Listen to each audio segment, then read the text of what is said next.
Ako si Yan, isa akong solbetero at ito ang kwento ko.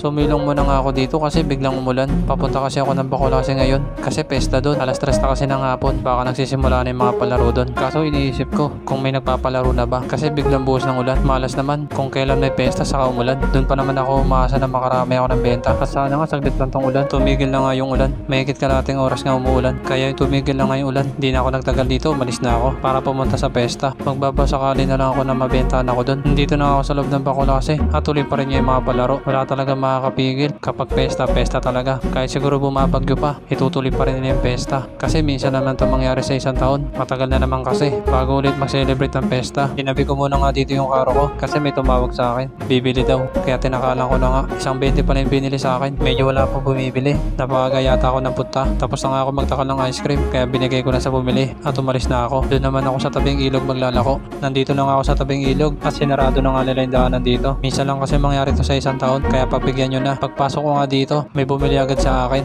isang 10.